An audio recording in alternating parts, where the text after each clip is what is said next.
Welcome back to John Kleis Cardio. My name's Max. Today we've got a Transporter T6 behind me. This vehicle has been in for a couple upgrades. It's had a new head unit supplied and fitted, which is the KENWOOD 8021 with wireless CarPlay, and also down the back of the vehicle we've also replaced a faulty reverse camera that was on there, and we have upgraded it to have a little small flash camera just there.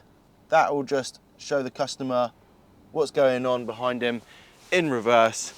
It's blocked a little bit by the bike carrier. It's not always on there, but it's not really going to be a problem for the customer. He's all happy with that. Let's hop in the vehicle and I'll give you a little show on what the stereo looks like. Looks a little bit like that in the dashboard. Stick the keys in, turn the ignition on. Quite nicely trimmed in here. We've got a VW logo that comes up on the head unit when you boot it up. That's a standard normally for all our KENWOOD installations, because that's something that is something we can do pretty much to any vehicle that's had a KENWOOD radio supplied and fitted. We'll put your manufacturer of the vehicle or your brand, or whatever logo that you want.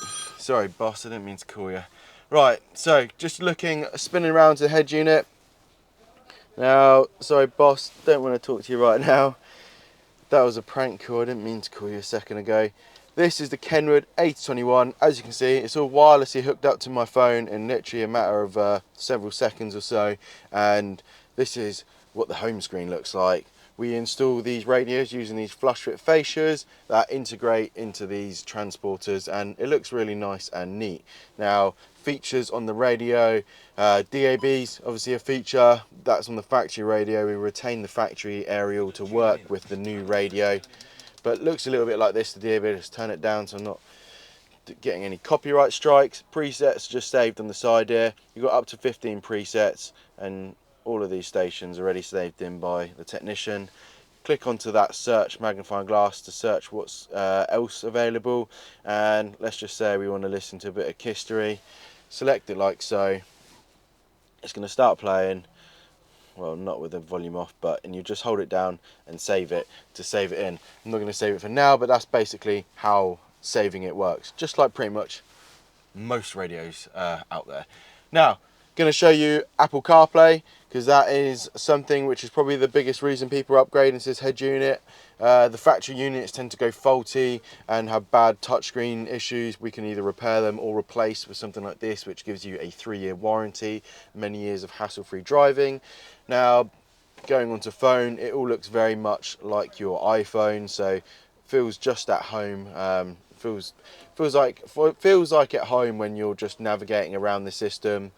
You got Apple Music, Apple Maps, which I use for navigation. I think that's probably my preferred one personally. You also got Waze, Google Maps. Checking your messages has never been easier. You can have Siri read them all out to you. And other things that we got here, DAB radio apps like Radio Player for streaming radio in poorer DAB reception areas, but where phone signal is probably not as bad. Tidal is my preferred choice of music app.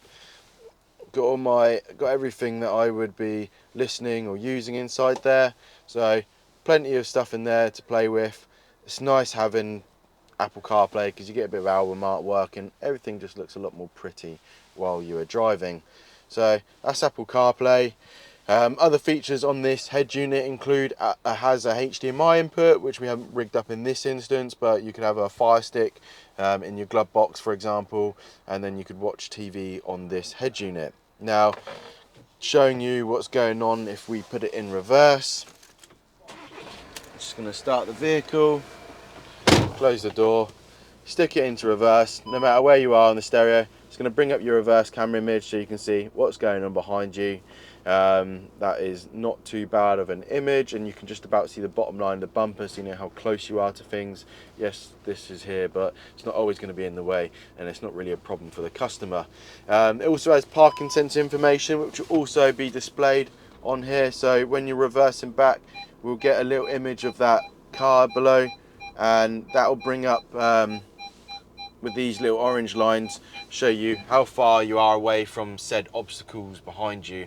Just making it, that's a factory feature which is just integrating into the KENWOOD like this, but it's a lot easier to see behind you with that reverse camera, and also having the tow bar, the bike carrier in the back, you don't really want to listen to parking sensors because that does stick out a little bit. But that is probably about everything that I'm going to show you for now on this Apple CarPlay install that we've completed on this transporter.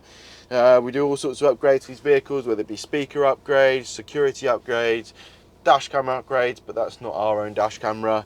But we cover it all here, John Kleis, when it comes to car entertainment. So if you've got a vehicle, whether it be a transporter or any other car for that matter, do get in contact with us and we can create an Apple CarPlay audio upgrade solution for yourself. Thanks for watching. Remember to like and subscribe, and we'll see you in the next video. Take care and goodbye.